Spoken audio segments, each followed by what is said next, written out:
बहुत समय पहले की बात है।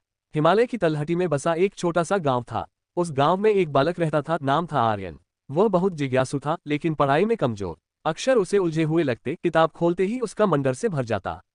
गांव के बच्चे उसका मजाक उड़ाते थे। आर्यन की माँ उसे समझाती, बेटा ज्ञान मेहनत से मिलता है। लेकिन आर्यन मन ही मन सोचता, काश मुझे भी कोई रास्ता दिखाने वाला होता। गांव के बाहर एक प्राचीन सरस्वती माता का मंदिर था। सफेद पत्थरों से बना, शांत और दिव्य। लोग कहते थे, जो सच्चे मन से मां सरस्वती की आराधना करता है उसे ज्ञान अवश्य मिलता है। एक दिन बसंत पंचमी की रात आर्यन चुपचाप उस मंदिर पहुंच गया। दीपक जल रहा था, वीणा की मधुर आकृति चमक रही थी। आर्यन ने कांपती आवाज में कहा, माँ मैं विद्वान नहीं बनना चाहता, बस इतना ज्ञान दे दो कि मैं समझ सकूं। उसकी आंखों से आंसू गिरने लगे। अचानक मंदिर में शीतल प्रकाश फैल गया। वातावरण सुगंध से भर गया। आर्यन ने देखा, श्वेत वस्त्रों में सरस्वती माता स्वयं प्रकट हुई, हाथों में वीणा, चेहरे पर करुण मुस्कान। माँ ने कहा, वत्स ज्ञान मांगने से नहीं, साधना से मिलता है। क्या तुम प्रयास करने का साहस रखते हो? आर्यन ने सिर झुका दिया।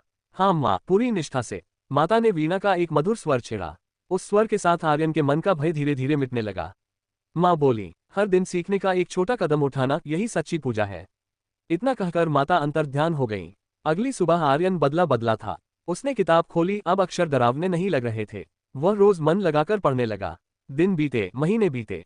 वही बच्चा जो कभी मजाक का कारण था, अब गांव का सबसे तेज विद्यार्थी बन गया। गुरुजन चकित थे। गांव वाले कहते, इस पर तो सरस्वती माता की कृपा है। एक दिन आर्यन फिर मंदिर गया। उसने माँ के चरणों में प्रणाम किया और बोला, माँ आपने मुझे ज्ञान दिया। मंदिर में जैसे मौन उत्तर गूंजा, नहीं वत्स, मैंने तो केवल मार्ग दिखाया था, चलना तुमने सीखा। उस दिन से आर्यन ने प्रण लिया, ज्ञान का उपयोग कभी अहंकार के लिए नहीं, बल्कि सेवा के लिए करेगा। और यही है माँ सरस्वती की सच्ची कृपा, ज्ञान के साथ विनम्रता।